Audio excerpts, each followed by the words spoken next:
Hello everyone, welcome to FTE Feel the English, Feel the Fragrance of Learning. Today we will discuss Theory of Impersonality by T.S. Eliot. Theory of impersonality is one of the most notable literary theories in English literature, initiated by T.S. Eliot, the famous American English writer. Short introduction of the author. T.S. Eliot was an American-born poet, critic, and dramatist, an influential literary figure in English poetic modernism. His poetic genius began with his poem, The Love Songs of J. Alfred Prufrock, 1915, published in 1915. His poetry, Prufrock and Other Observations, published in 1917, established him as a leading poet of the avant-garde. His long poem, The Vast Land, 1922, is considered as the single most influential poetic work of the 20th century. His later major poems include Ash Wednesday, 1930, and Four Quartets, 1943. T. S. Eliot was also a sharp critic of literature and of human society of the 20th century English literature. His writings of literary and social criticism include The Sacred Wood, 1920, The Use of Poetry and the Use of Criticism, 1933, After Strange Chords, 1934, and Notes Towards the Definition of Culture, 1940. T. S. Eliot was also a great playwright who gave a new taste to the use of blank verse in plays, replacing the old style of writing verse drama.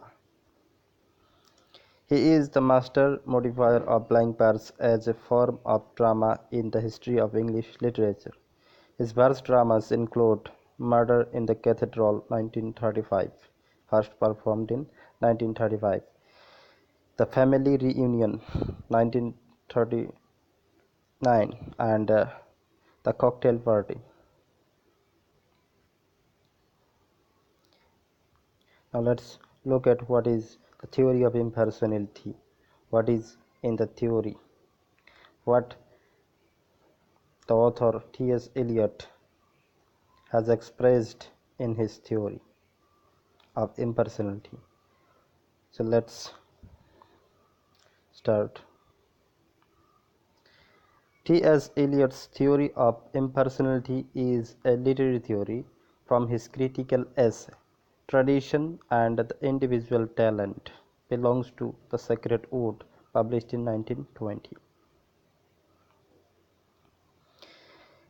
The theory is the critical response to William Wordsworth's poetical theory that enforced the importance of the poet's personality in a particular creation of poetry. Eliot believes in the power of personality, but he neglects William Wordsworth's poetical theory of personality and emotion that enforce the poet's personality to be supreme element in the creation of a particular poetry. He states poetry is not a turning loose of emotion, but an escape from emotion. It is not an expression of personality, but an escape from personality. But, however, only those who have personality and emotion know what it means to want to escape from these things.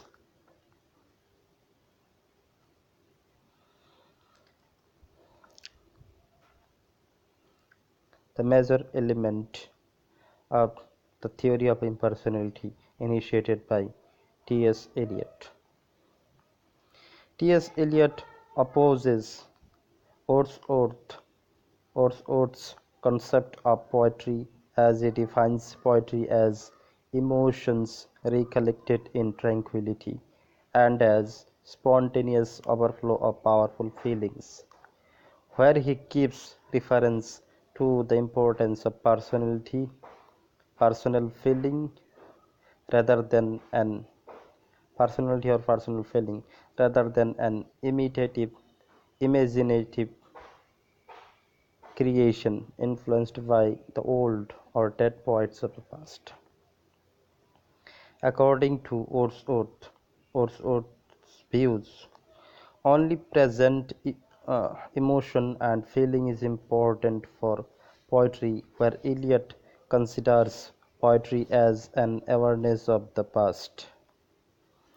Eliot rejects the complete meaning of the poet as he thinks that the past poets should also be remembered for their contribution and guidance. The poet should be appreciated. The poet. It is actually the poet should not be appreciated alone. According to Eliot, past never dies; it lives in the present. By past, here Eliot means the influence and guidance of the dead poets of the past. And by present he means the new creation of poetry by the present living poets, where the creation is not the poet's imagination or expression of emotion and feeling, but an instinct awareness of the past. Poetry is the transitional relation between dead poets and living poets. He considers the emotion and feeling of the living poets as the catalyst of a chemical reaction where reactants and products are imaginative creations. The catalyst has nothing to do with the products or reactants, but without the catalyst, the reaction is impossible. In the same way, the poet's personality works as a catalyst in the creation of poetry, but the personality has nothing to do with poetry. That's all about the theory of impersonality initiated by T.S. Eliot.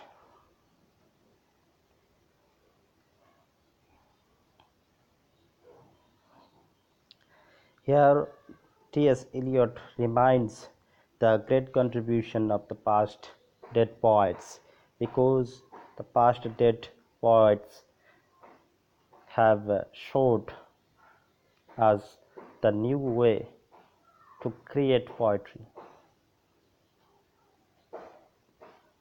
What the new poets what the new poets create is the imitation. It may not be directly, but it is the imitation, indirect imitation of the past dead poets. The present creation is the awareness of the past.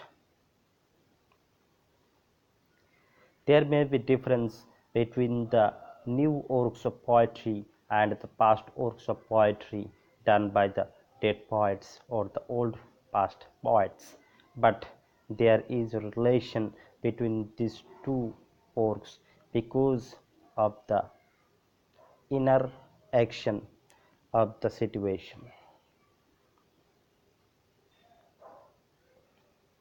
The present poets always follow the marks of the past and thus try to create extraordinary and new things of his own. So, without the past, present is nothing. T.S. Eliot denies the most importance of personality of the poet. The poet should not appreciate his works alone.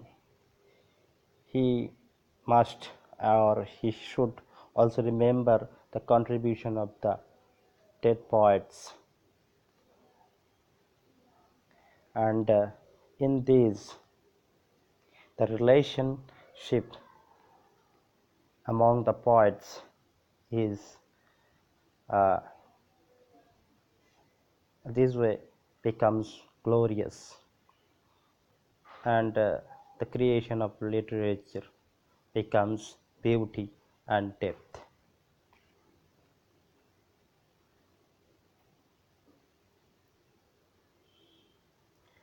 Though the personality is important for a poet, but it is not important to show the personality in the creation. So that's all about the theory of personality. It's a great literary theory initiated by T.S. Eliot. I hope you enjoyed the video and learned so much. So thank you for watching. If you like the video, please hit the like button, and if you have any query, then please comment on the comment section below, and also please share the video and don't forget to subscribe. Thank you again for watching. Keep watching and keep supporting. Have a nice day.